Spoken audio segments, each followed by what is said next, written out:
सकते हैं। सबसे पहले तो केमिकल इक्विलिब्रियम होता है, तो होता क्या है, मतलब what you mean by chemical equilibrium?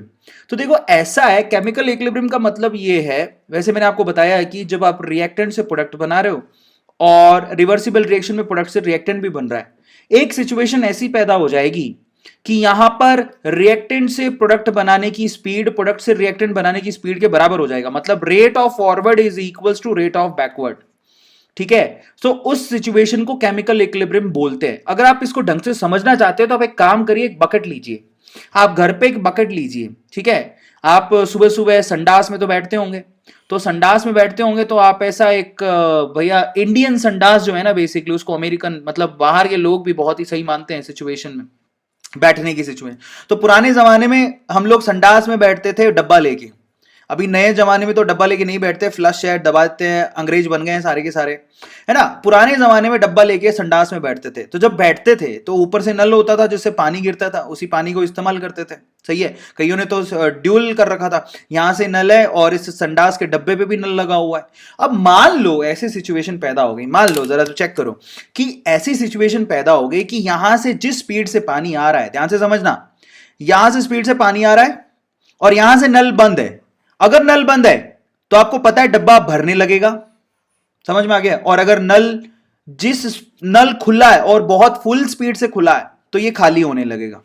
लेकिन अगर मैंने ऐसा कर दिया, सपोज करो मैंने ऐसा कर दिया कि ऊपर से जिस स्पीड से पानी आ रहा है यहां से उसी स्पीड से पानी निकल भी रहा है, तो क्या पानी के लेवल में, डब्बे में जो पानी है उसके लेवल में फर्क पड़ेगा? सवाल है मेरा। जिस स्पीड से ऊपर से पानी आ रहा है उसी स्पीड से पानी निकल भी रहा है, तो क्या डब्बे के पानी के लेवल पे फर्क पड़ेगा, हां या ना? इतनी समझदारी से तो तुम आंसर करो। तो क्या डब्बे के पानी के लेवल पे फर्क पड़ेगा? जिस स्पीड से पानी आ रहा है उसी स्पीड से पानी निकल रहा है? नहीं, डब्बे का पानी का लेवल हमेशा उतना ही रहेगा जितना था, क्योंकि जिस स्पीड से पानी आ रहा है उसी स्पीड से पानी निकल भी रहा है। आ रहा है समझ में? तो मेरी बात को ध्यान से सुनना। देखो, आपको दिख रहा है कि नल चल रही है, आपको दिखाई दे रहा है कि नल चल रही है, पानी आ रहा है, पानी अंदर आ रहा है, बाहर जा रहा है, नल चलती हुई दिखाई दे रही है, फिर भी आपका डब्बा भर नहीं रहा है। तो आपका डब्बा भर नहीं रहा है, इस तरह की मतलब चलता हुआ दिख रहा है कि नल चल रहा है फिर भी डब्बा नहीं भर रहा, तो हो क्या रहा है? आपके डब्बे का जो लेवल है वो कांस्टेंट हो गया। जरा समझो, डब्बे में पानी का लेवल कांस्टेंट हो गया। इस तरह के मतलब चलते दिखाई दे रहा है फिर भी नहीं भर रहा, इस तरह के इक्विलिब्रियम को हम लोग क्या बोलते हैं? डायनामिक इक्विलिब्रियम बोलते हैं। जो दिख रहा है आंखों से कि चेंज हो रहा है, बार बार पानी आ रहा है, जा रहा है, आ रहा है, जा रहा है, फिर भी डब्बे का पानी भर नहीं रहा, तो इसका मतलब इस तरह के इक्विलिब्रियम को क्या बोलते हैं? डायनामिक। बदलते दिख रहा है फिर भी बदल नहीं रहा, बदलते दिख रहा है फिर भी बदल नहीं रहा, तो that is called dynamic equilibrium.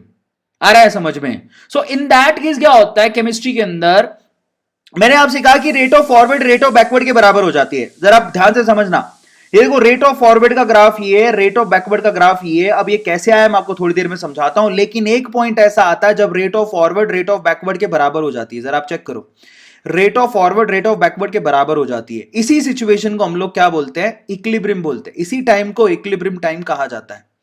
अब जरा ध्यान से इसको समझना, इसी सिचुएशन को हम लोग क्या बोलते हैं? इक्विलिब्रियम। तो वहां पर रेट इक्वल हो जाती है, लेकिन ऐसा जरूरी नहीं है कि अमाउंट भी इक्वल हो जाएगा, मतलब जितना रिएक्टेंट उस टाइम पे बचा है उतना ही प्रोडक्ट होगा, ऐसा नहीं है, जरूरी नहीं है। बट हां, कॉन्सेंट्रेशन में चेंज नहीं आएगा, मतलब जितना उस टाइम पे प्रोडक्ट है उतना ही उस टाइम पे रिएक्टेंट रह जाएगा जब इक्विलिब्रियम अटेन होगा।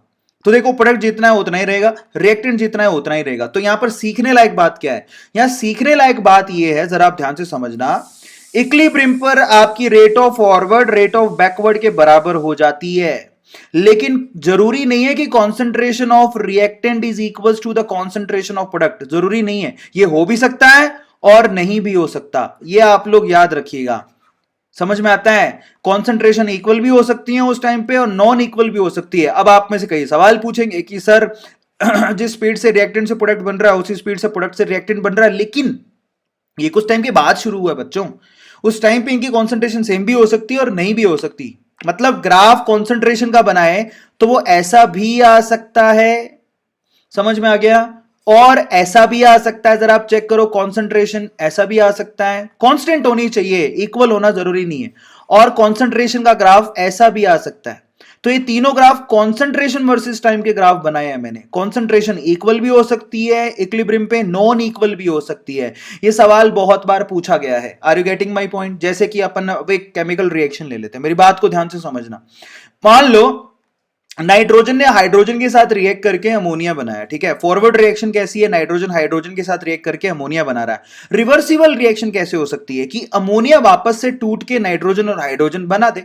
तो आपको फॉरवर्ड और बैकवर्ड रिएक्शन का पता होना चाहिए कि फॉरवर्ड रिएक्शन क्या है और बैकवर्ड रिएक्शन क्या है।